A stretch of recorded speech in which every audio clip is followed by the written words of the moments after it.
live from a Riyadh in Marrakesh. Just came straight from an absolutely chaotic Nigeria versus Algeria match. First of all, how are we feeling about being in Marrakesh and being in this Riyadh before we get into the big games? This is It's actually phenomenal. beautiful. I wish y'all could see what's going on right now. This is phenomenal. This is what Morocco, I guess, is kind of imagined as. The patterns, it's beautiful. It's beautiful. If you need an Airbnb, I will book it for you.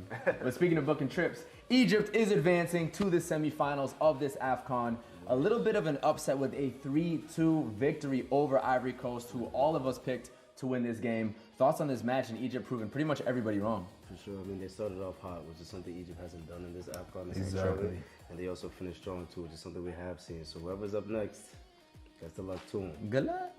Yeah, I mean, I think they showed again that they're not the strongest team in the back. Yep. Obviously, allowing Ivory Coast to get back into the match when arguably they should have just put the match away. So I think for Senegal and potentially their next opponent following, if they make it to the final, it shows that they're still vulnerable. They're still able to concede. But yeah, hats off to them. 3 goals against an Ivory Coast team at this stage in the tournament is never easy. So yeah, well deserved. Sebastian, your thoughts? No, I think it's a performance that has shut me up, to be Yeah, honest. you know what I mean? There's been a little bit of doubts on my side when it comes to Same, Egypt. yeah. It's a squad that I thought was much less complete than Ivory Coast. And perhaps Ivory Coast on a different day, on a different field, in a different country, plays a different game. With a different referee. But No, we're whatever. not doing that. We're not doing that. You got to earn your victories. But what happened today? We are doing that today. We're going to get into it. Sheesh. What happened today is an Egyptian side that proved me wrong. Like Yeah. it's Egypt at its fullest. At the end of the day, 7 of the African champions, like they are 7-time African champions. The record.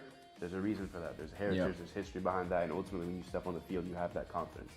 And so it showed. Ultimately, AFCON is about history, and Yep. it showed. It showed. I think too the big thing is you have to understand with these competitions, it's not how you start, it's how you finish, it's how you grow into the competition. True. Egypt kind of clanked their way through the group stage. They did get 7 points, but it was very narrow victories. A late goal in the first game by Salah, a questionable penalty in the second game, 1-0 over South Africa. South Africa didn't get a pen, and then they actually drew the following match, so they kind of made it ugly. Then the overtime victory over Benin, where they thought they should have been able to wipe the floor. Nonetheless, they beat the defending champions, Cote d'Ivoire, and find themselves in a semifinal, which means Mohamed Salah is that close to getting the one thing that's missing on his resume, which is an AFCON. But we have to talk about the guy, of course. He scored once again today, still doing it in his mid to late 30s. And it gets to the conversation, especially what he's done at the Premier League level. Is he one of the greatest African footballers of all time? Of course, man. I mean, listen, I mean, yeah, is that short answer.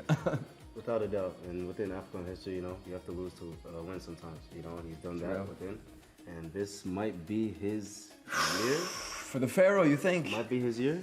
I would say, I don't know, man. I would say it has to be his year because does have to. in my book, you can't be one of the greatest African footballers of all time without winning AFCON.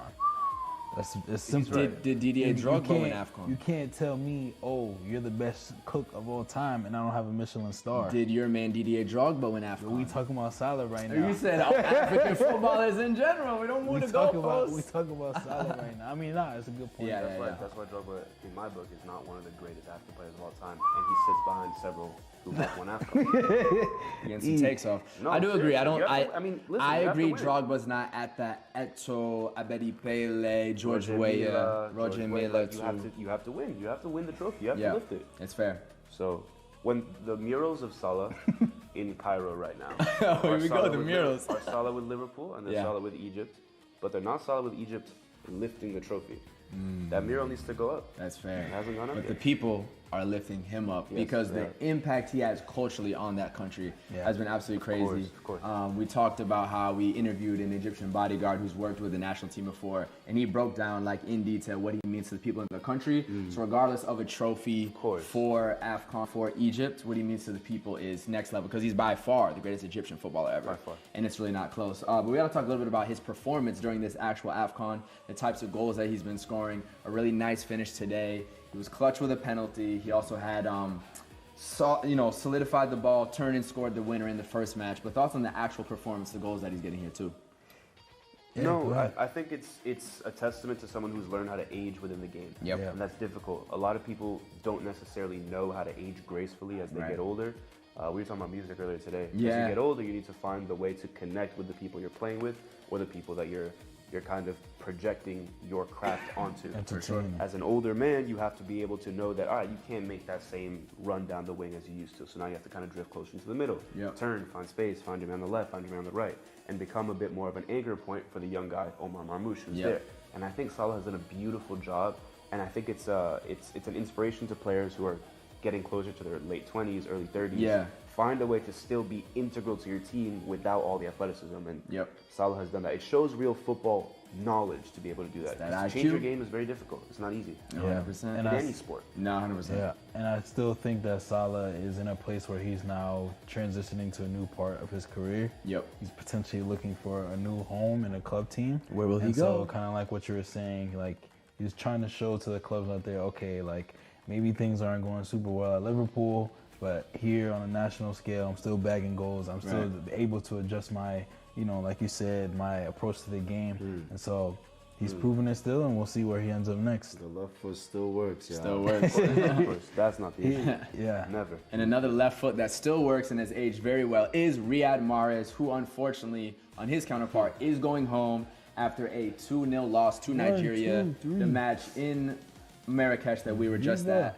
We got to get into it, guys. I thought Nigeria completely dominated from beginning to end. Listen, when you could press hard and apply pressure, that obviously puts them in a bad situation and force them to go long on the counter-attack. And then on the counter, I'm still outrunning you. There's no more else to go. There's no more pitch. What else can you do? There's no more pitch. Actually, there's more. There's Olympic track. Olympic track. You can run on that. Fun fact, they're actually not even used for track anymore. It's crazy. It's honestly been an interesting couple of days, because to see the level of domination that we saw over the last 2 days is kind of crazy. And now they're playing each other, which we're gonna get into. It's incredible. I mean, we'll get into it, but Algeria today was literally unable to do anything. Like seeing that in person was like, from the get-go, it was like, okay, they're gonna have to figure out a way to get into this game, and if they don't, it's very clear what the result is going to be from the jump. Physically, they were too small. Tactically, they couldn't play out the back. Nigeria was, like you said, was pressing them. Like Osimhen was on the 18-yard box every single goal kick, just getting ready to press. Like they literally did not know what to do, and I've never seen, aside from yesterday with Morocco and Cameroon, I've rarely seen a team get dominated in that fashion. So, but.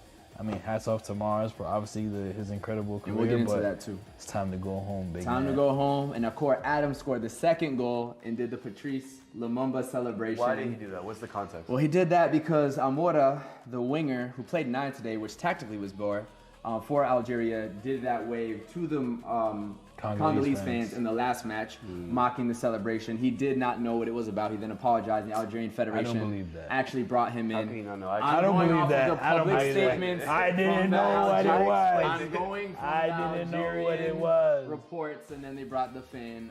But yeah, so Core Adams gave him a little salt in the wound, doing the same celebration.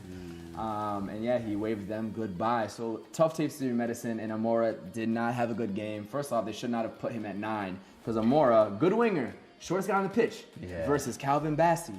Long day. Literally every single ball over the top. This was the header. The competition for a header. Every single time. First off, you have to play him to feet. So what is he even doing in that position? He was frustrated. You can tell he was frustrated from the beginning. He had 4 fouls in the first 25 minutes. For sure. The had to be like, bro, I'll give you a card. I'll give you a card. Please stop. He begged him to stop. You know what I mean? Fouled again. Got a yellow card in the 30th minute, and then from then on. Now he's extra struggling because he can't press as hard, because if he gets another silly mistake, he's out the game. And you know what I'm going to say? You ran from the smoke because the right back, my boy, Bright Osai Samuel, absolutely back-to-back lockdown performances, 2 clean sheets, also exceptional going forward. But the left wing of Algeria today had nothing going. And when Amor even tried to get the ball out there, he was locking down everything. And part of Bright's performance was a little bit of spice, because it was a spicy game that we just witnessed. He was involved in one of the first incidents in the first half that got a little bit physical, some pushing and shoving, but it really blew over after the final whistle, and they were all going at it. Actually, the Algerian fans on that far side also had to be held back by security. It was crazy. So it got really crazy. It then extended into the mix zone. We actually got an interview with Bright Osai Samuel, but before that, the players were going at it in the mix zone, running at each other. So it got super feisty. Algeria just did not accept their L, to be honest. Well, it's difficult because in comparison to yesterday when Cameroon lost to Morocco, we lost in a stadium that was completely Moroccan. Yep. It's a bit more embarrassing when you lose in a stadium that was overwhelmingly Algerian, and they lost quite. Yeah. It was quite a resounding It was loss. embarrassing. So it was embarrassing. It's tough to look up and see all these Algerians who have traveled to watch you, and you go silent. You just cannot play your game the way you wanted to. So it's difficult to emotionally reconcile with that. And I'm gonna add more. So I feel it for them. And I'll add more salt to the wound. In Morocco, your rivals, you lost in their country with a chance to then play them in the next round, and you know exactly what the Moroccans are saying about it. So literally all the Moroccans in the stadium were cheering every time Nigeria did a singular thing, whether it was a dribble, a goal, One of the fun little things at AFCON is like Morocco supporting Nigeria because they don't want Algeria to win. It's like these little matchups, same things like certain West African countries wanted Congo to lose in a certain matchup just over rivalry. Because Nigeria, for instance, got knocked out by Congo. So it's just funny to see these little brotherhoods that kind of form. I will say, though, I think the Algerians were the sorest losers that we've seen. To be honest, the only sore losers that we've seen so far. Yeah, and it was frustrating because they also talked the most smack. Yep. At every other game they that we were at when they won, we were literally leaving the stadium, and they're telling us the Congolese go home, and we're like, we didn't even do anything to deserve this. Yeah. And yet, when they get a small taste of their own medicine, the Nigerian fans, let me say this clearly, the Nigerian fans in the stadium weren't even talking trash at the end of the game. They were just dancing. They just took their win and they went home. There wasn't enough for them to do. There wasn't enough. Yeah, if there was even 400 more Nigerians in the stadium. It could have gotten bad. It could have gotten bad. It could have gotten really bad. That's fair. 100%. Fair. But we do got to talk about the bright side of Algeria. Riyad Mahrez did have a phenomenal competition. Yeah. So if you want to speak a little bit about some comments that he had. So Riyad Mahrez was gracious enough to give an interview after the game. I think we have it queued up so we can listen into what Mahrez said after the match. It's a big motivation. Of course, I want to do well. I think it'll be my last African Cup of Nation, so I don't want to project myself too much and too far. That's why I want just to concentrate and focus on the game of tomorrow and give everything, because it's really important for us to do something for us, for our country, for our supporters, and for our families.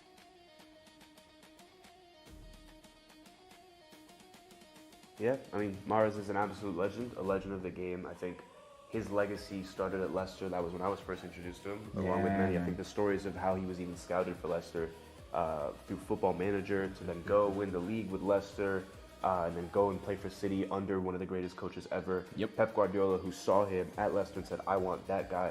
I think he is arguably one of the, if not the greatest Algerian player to wear an Algerian shirt. I know a lot of people will mention Zidane, and we'll speak about his son later, and Benzema as well. But what Riyad Mahrez has done for Algerian football, you see a lot of shouts about Algerian football being similar to Brazilian football, and I think a lot of that comes from the tech and the class and the technique that you see from Mahrez. So it's sad to see a legend like him go. But I think he should know, and Algerians should know, that he's inspired many more. And even Haj Moussa on the right. Yeah, come on, man. You can tell that what Mahrez has inspired in the Algerian winger will live on. There's no doubt about it. It's poetic as well. I mean, look, 5 years ago, so, Mahrez versus Nigeria. So, that free kick is etched in my brain forever. Yeah. So listen, even though he lost today, there's like to be Nige as well. Yeah. I mean, I'll say for me, it was kind of like an unk moment for me today. Yeah. Even just like watching him kind of, when it's like kind of you see your heroes like kind of bowing out. No. Good tournament, man. I'm not saying he played poorly, but I was like, dang, like this is his last game. Yeah. He looks, he looks a little different than he did a couple years ago. You know what I'm saying? And so that's what I'm saying. And so for me, it's also an indicator of like we're getting older too. You know what I'm saying? It's like it's an indicator of how much time has passed by. And I'm sure a lot of people back home are feeling the same way watching a player like him. Like, oh wow, like that was the last time I'm gonna see him. So hey man, thankfully for a commentary career, we can go much farther than 35. So you're stuck with us for about the next 60 years, as long as we don't get too sick of each other. No, we're not gonna 60 more years. 60, I don't know if I could take 60 years. Hey, I'll be here. That's how many more shawarmas? Insane Morocco though. If I want 60 more years of Father Saudi being, raise your hand. Raise your hand in the chat. Put it in the chat. But of course, we do have to talk about Nigeria, once again, another phenomenal performance. The only team to win every single one of their matches at AFCON. Are they now the favorites to win it? And obviously next up, the host Morocco, Dima Maghreb. And it's very different because they're playing the host. If this was in a neutral facility, I think we would all say Nigeria. Yeah. But are they top contenders? I'll say, I said it on the last stream. Yeah. And I'll say it again. Nigeria, if they got past Algeria, they were going to go on and win the whole tournament. You got to win in it. Today, they got past Algeria, which for me was the best team in the tournament up until, maybe the last round of games. Yep. They just look dominant. You talk about Ivory Coast being a full team. Yep. Nigeria has a full team from the likes of Bassi and Bright in the back, Lookman playing through the middle, commanding the midfield, Iwobi commanding the entire team. They look good today. Osimhen doing his thing up top, collecting the balls, turning, waiting for his team to get forward. Akor doing his thing as well. He could have had 2 or 3 goals today. He's that type of striker, though. And so for me, they're the fullest team in the tournament left. And I think Morocco, honestly, Algeria was the perfect warm-up for them because they play similarly. Obviously, Morocco is different. It's going to be a different team, a little bit more physicality. And obviously more intensity in that stadium. But if they get past that Morocco at the Prince Abdallah, nah, they're winning. If they beat, first of all, they're not gonna beat Morocco. But in a theoretical world, if they get past them at the Prince Abdallah Stadium in front of 60,000 fans, in a theoretical world in which Nigeria beats Morocco, they win AFCON. But we know who's gonna win. Dima Maghreb. Which world are we in? We in the Dima Maghreb world, brother. Y'all see the decor of the Riyadh, bro. By the way, wait, Shawarma real crazy. quick, bro. Shawarma Land is Go crazy. to our page, beIN Sports USA and 5-Side Media, to see the reactions of the Morocco fans last night celebrating. I had the time of my life with them. But can they beat Morocco? And I think if you look at, the way the tournament's set up, maybe purposely, maybe not, Nigeria's had to play the games in Fez, Marrakesh. They haven't had to see a stadium. It's true. At the same time, these are ballers from all around the world who play in He big plays for stadiums. Galatasaray. Iwobi plays in the Prem. These guys want Scudettos. They're not going to be super scared by that. And so it could be reversed where they're actually amped up by that opportunity to actually show up. You know what I mean? One of the things about Nigeria versus Algeria that stood out to me was like, okay, usually when national teams play at the highest level, the differences are too much. You know what I mean? But in this case, not only physically were they adept and able to carry themselves, but also tactically and tech as well. So I don't see too many leaks. They can rely on the fact that they could boss people around. But they also can rely on the fact that they can also pass the ball and make moves. Biggest thing for me is location. If this was a neutral site, I'd go Nigeria. And Morocco, I'm going Morocco. I have a question, guys. Let's do it. Nigeria looked amazing today. Yep. How did this team not make the World Cup? Ghana boy, how you feeling? You tell us. It looked amazing today. Listen, Ghana's in the World Cup for those who are wondering. Nigeria missed it. Of course. Listen, you're talking to somebody who's not in AFCON, so respect That's true. But to keep things in perspective, I will say sometimes teams come together after they figure out what they have been doing. Yep. You know what I mean? The reality of the fact is this AFCON also is a competition they did well in last time. Yep. You know what Finalists. You know what I mean? And so it's a great question. Honestly, I don't know the answer. Because what I saw was incredible. And the way Iwobi was controlling it was. I was shocked at the game. So I'm thinking back to the games they lost. Yeah. They lost games in Gabon. They lost games in Mozambique during qualifier. How did the team that I just saw lose games in Gabon? I have an answer. One question I have for y'all too, my fault, if you could add on. I didn't watch Niger versus Congo too tough. World Cup qualifier. Yes. So if you could refer to that as well. What I would say is that they just gave Congo the ball, sat back, and it did not work. Congo completely dominated probably from the 60th minute onward. Then obviously went into the shootout and everything. So they were much more timid. They weren't playing football. When they say you got to play some football, they weren't actually. And the chemistry wasn't there. And what I was referencing with my answer was I was in the press conference with a Nigerian coach where he was asked about this, and he was saying, well, when you go out to qualifiers, you get 1 or 2 training sessions, you play 2 games, you leave. 1 or 2 training sessions, you play 2 games, you leave. At AFCON, I'm actually able to slowly build up over weeks of time and pre-tournament to really get into a flow with my guys, with my lineup, with the way we play together, with the passages of play. All the little intricacies, and that's where he feels, as a newer coach, by the way, that's why they're doing so much better now than World Cup qualifying. Didn't say it as an excuse, but he said there is a difference. The question then that I have in rebuttal to that is, isn't every team only getting 2? Very true. You see what I'm saying? No, there's no excuses. You saw our videos, there's no excuses. Quote-unquote excuses, all right, during the qualifiers, I only got 2 training sessions to gel this team. But what I saw on the field wasn't really about, yes, of course, tactically they were much superior, but it was also just like, the raw talent and composure that the Nigerians had today was just miles ahead of the Algerians. has this come from somewhere that wasn't existent prior to this?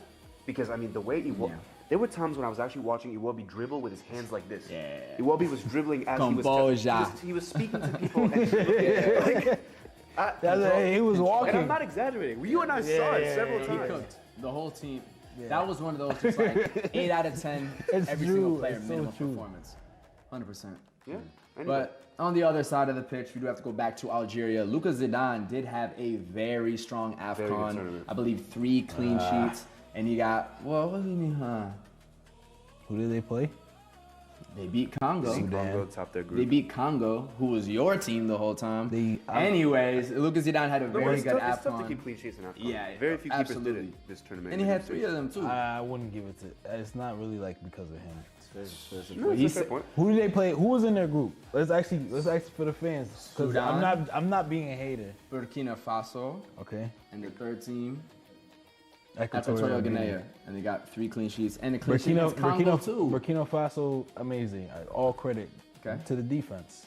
It's fair. Not the keeper who also saved shots on target. I would love to see the numbers on how many shots came from those games. That's fine. You can look at the stats. Even against Congo, I don't think that Congo even registered a shot on target. Not enough. But not many. Not many. I wish we had a stats. I wish we had a statistician right That's here. Fine. Nonetheless, he got the clean sheets. Stats don't lie. He did perform well. He made his dad proud. It was very amazing to see Zinedine Zidane in the stadium. But do we think France could be missing out on this keeper? No. I think no, because they have Big Mike. They're good. Yeah. I mean, you always want depth, right? That is the part, though. And people get injured. People have, And if I think about French keepers right now, I mean, you have Alphonse Areola. Yep. Lafont, who actually I think young has guy switched. on Toulouse, no? Yeah, but he switched to Ivory Coast actually. So wow. The depth that France has at the goalkeeping position is not that crazy. Yep. And Zidane is a top goalkeeper for the Algerian national team. Yep. I'm not saying he starts for Magnan. I think Magnan is one of the best goalkeepers in the world, if not the best. Yep. He's not even sniffing the field. But hey, so as a Milan fan, the thing about Mike is he's often injured. Yeah. Like I've seen Mike miss every time weeks I've watched the French national team, he's there. No, it's true. Yeah, but that's not playing as much as AC Milan, which is the entire season. That's what I'm We're not talking about AC Milan. We're not. We're talking about AC Milan's. But he's saying though he gets hurt, which could risk his ability at the national team. I'm saying that Zidane shouldn't be the second up. Who should?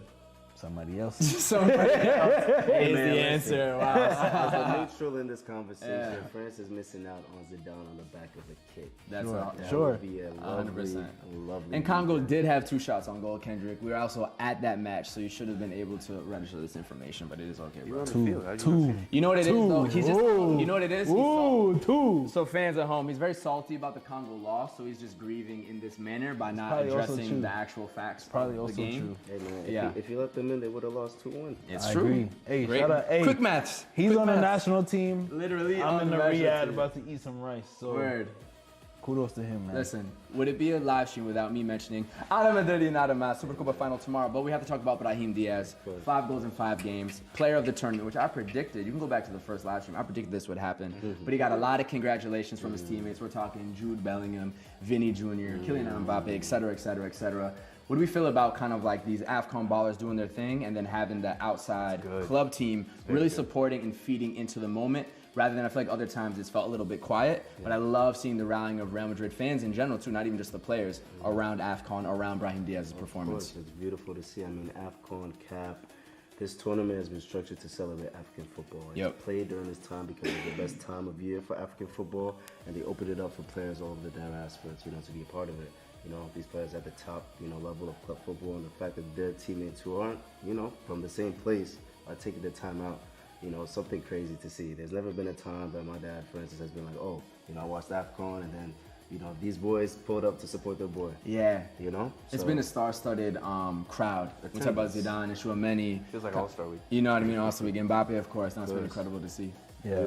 Beautiful. Yeah, I mean, and I think fans all over the world are also realizing that instead of looking at AFCON as an opportunity for their favorite players to get hurt or to, oh no, we're going to miss out on so-and-so being away, it's more so like, okay, this is also an opportunity for their favorite player, the best player on their team to even get better, to get more confidence. Brahim Diaz is gonna return feeling like the man. Nice. You know what I mean? He's gonna return feeling like, okay, Crown on am his I head. starting? Like, where's my spot? Where am I? Dímelo. That's what I'm Like, saying. yeah, And facts. so I think fans are starting to realize, like, oh, okay, this actually can be amazing for my team, for my club team. It can be a launching Now- pad. Exactly. Now I want to see those players go back home and go crazy. And that is the question. creates Will problems. that is the question. Or it creates big problems. So here's the question, guys. Is it a launching pad for Brahim? Is he going to get more back into the Real Madrid rotation? We know before he was kind of like a 12th man, first option, winger option. Or is he going to be a starter now? Like, what happens now when he gets back to Madrid? Rodrigo's playing well now. They might be lifting the Super Copa trophy tomorrow. Ojalá, I hope so. They might be What are our getting rid of thoughts? Vinny.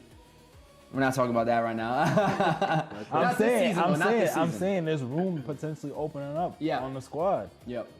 And so, like you said, it might cause trouble or it might cause literally a seamless opportunity for someone else to step up to the plate. Vinny will stay, but that's another conversation. Quick question about our club. Yes, sir. Which position do you like? Which position do you like Brahim Diaz in most? It's between right wing and cam. So honestly, anywhere floating between the two. Again, we've talked about his performances a lot this AFCON. He's not a single position player. He's actually found himself in some really good striker positions, especially the first goal against Cameroon. That was a striker's finish to get the ball off the flick and just toe poke it in. You know what I mean? So I think he can play. From Madrid, though. Probably right wing. In the right wing, it's a bit more open. Obviously, you know, left and central, Vinny Mbappe. That last spot, is it Rodrigo? Is it Brahim? Is it Mastantuono? Sometimes they play 4-4-2. So I would say on a lineup, it would be the right wing, but he finds himself all over that front three. And it provides a different type of, attack and some diversity in attack. Anytime you have a left footer on the right wing. Yep. You know what I mean?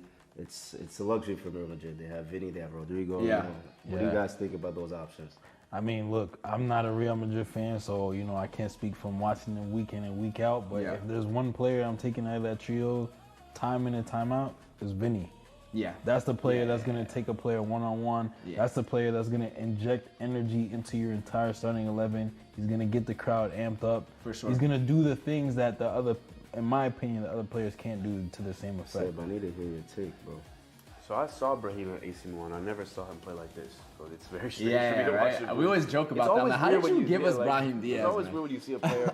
You weren't like that for me. Like, what happened? No, so I think but I honestly think Rodrigo is one of the most underrated players on the planet. Yeah, he's special. I love And he's Rodrigo. back in form now. Last 5 starts, he's got, I think, 8 goal contributions or so. Like I always say, if I'm at recess and I have to pick one of the 3, I'm picking Rodrigo first. Wesh.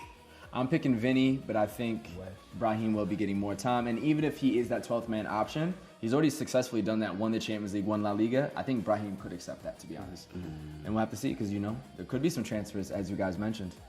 It's true. 100%. But we talked about, obviously, how these teams are performing in AFCON, but one of them is missing the World Cup. But we got to talk about the teams that are actually in the World Cup.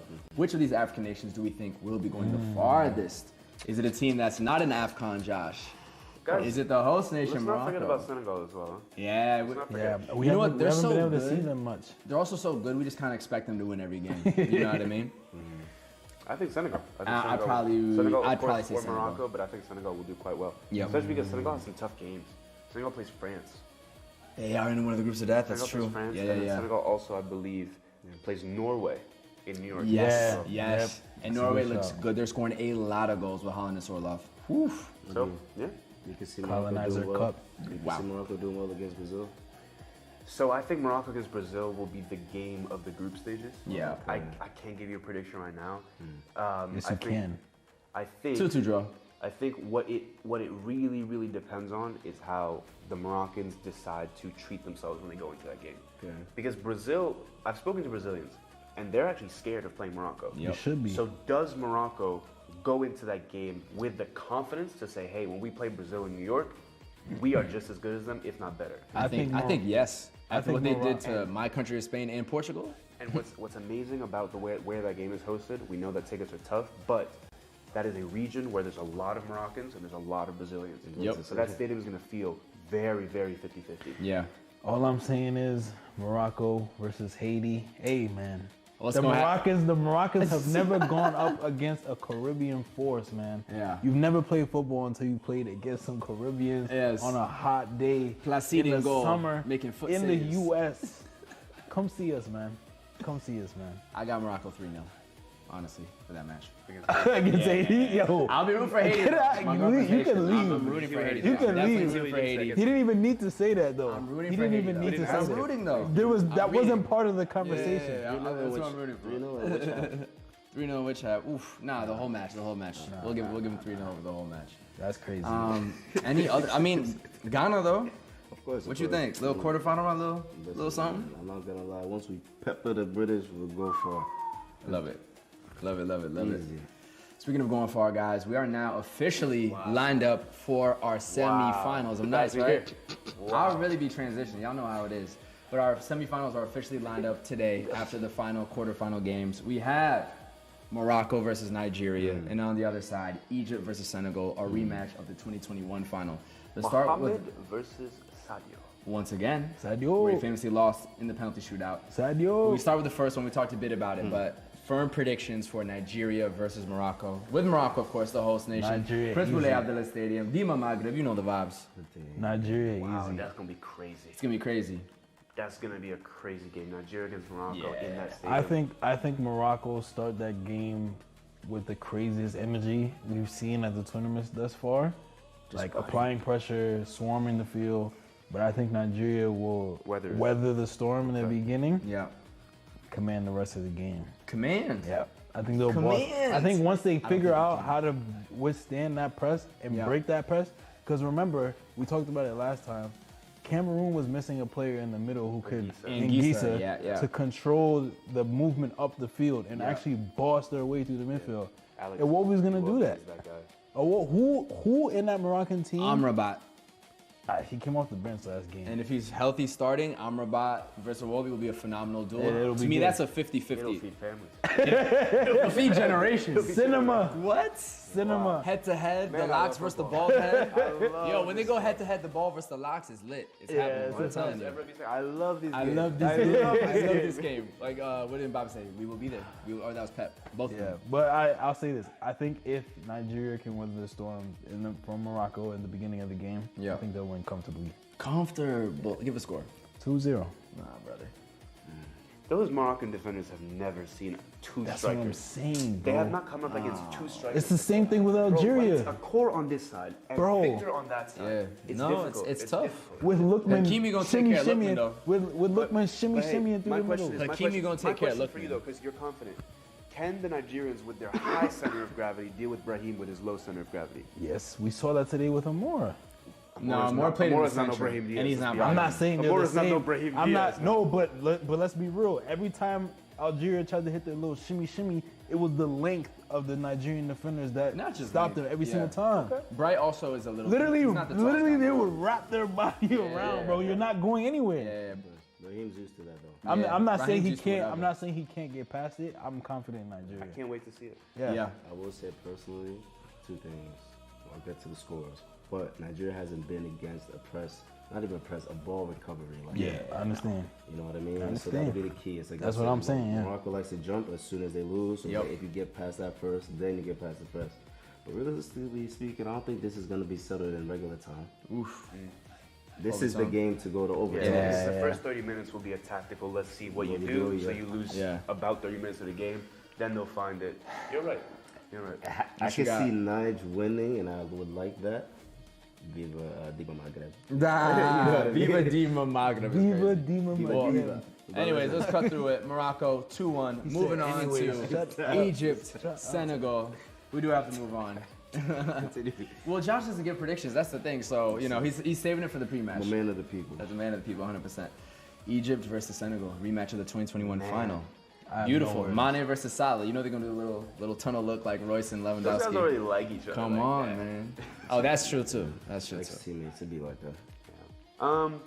I think I said it before. I said Ivory Coast looked like the most complete team in the tournament, and Yep. Egypt really shut me up. So I'm a little bit like I don't feel super confident when I say this. You can't say anything. But I still think that Egypt has a lot of places on the field where there's a lot of better players on the Senegalese team. For sure.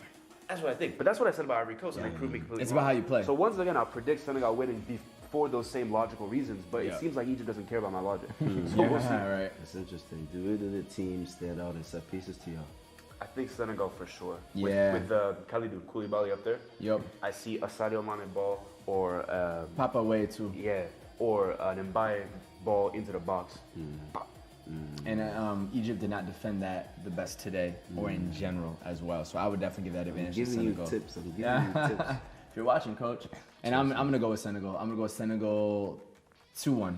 I'll go with Senegal 2-1 for that. Teranga, don't disappoint me, please, man. But guys, you can watch all of these games. Where can you watch them? beIN Sports USA. On beIN Sports USA. You know where it is. You know where it is. And on top of that, we do have a couple of days off from AFCON, but the action does not stop on beIN Sports USA because we have Porto versus Benfica in the Liga Portugal, one of the other leagues you can watch exclusively on beIN Sports USA, both in English and in Spanish. So another massive matchup that will be going on there. As well as the FIFA Legends match. This is a major, major game that's coming up, and it's actually the preview for the World Cup. If you want to talk about and see the stars that you grew up with, the legends, the Brazilians, the Mexicans, the Europeans, the South Americans who really shaped, who shaped the history of our sport, you can watch that on beIN Sports. The game is happening January 17th. Make sure you tune in. Wow, man. You know, honestly, you gotta start your year with beIN. It sounds like. I just gotta say, Iker Casillas, the greatest goalkeeper of all time. Son Iker will be there as well, so you better watch. Better watch it. Better tap in. Yeah, Buffon's too though. He's a good second place. 100%. Your man Didier Drogba will be there. Your guy. Your guy, Puyol. See, that's the beauty about the Spanish national team. I don't gotta worry about those Barca boys. For Barca, when they were Spain, they were Spain. Carlos Puyol, another legend. Bro, what's going on, Materazzi? And Totti as well. Who you interviewed in New York? Fun fact. He's a good guy. Yeah. Lots of legends. Alessandro Del Piero. Did you also interview him? Gareth Bale as well. Gareth Bale. Wow. The bicycle kick. King. Frank Ribery. A la Madrid. Wow. Hey, beIN Lots of Sports, legends. tune in because these players, you don't see them on the same field very often. Sub me in, coach. Yeah, seriously. Him as well. These guys are a little bit older. What are you gonna do? What are you gonna do on that Give me pitch? the ball and see. What are you gonna do on that pitch? Listen, It's a bunch of You old think these heads. guys keeping up their cardio? You know what I mean? Yeah. Feel me? They're all touch. They're all touch and pass and like turn. They're not running These guys with can it. paddle these days. Nah, You know what I Bale, mean? You get them in Gareth Bale space. isn't there yet. Oh, Bale definitely super fit. He's For tackling sure. the hell out of Yeah, this guy. he might 2-foot you. He might really 2-foot I'll you. dribble him. Bale's been playing golf for 2 years. Yeah. I don't know. I think they've still been playing, so we'll see. We should get a match on beIN sometime. We should. Hey, beIN the Sports, five-a-side match? Execs, if you're listening. 5v5? 5-a-side. We can won't bring start a up celebrity some game. draws. Us against Felipe's 5. Us versus Felipe's 5. Felipe, if you're listening, we know you are. Felipe's Bring on your our people. Felipe's on our Actually, team. yeah. Number 9. Which one? Nice. Nice. Felipe, Keep you're putting number good. 9. Nah, he- I love it. I'm trying to give you through balls. Through ball, come on. That's how it Anyways, guys, this is a Absolutely. wrap for us. Thank you for tuning sure. in. Catch all the action over the next week on beIN Sports USA, and we'll see y'all next time. Absolutely. From Bye, guys. Marrakesh, good night.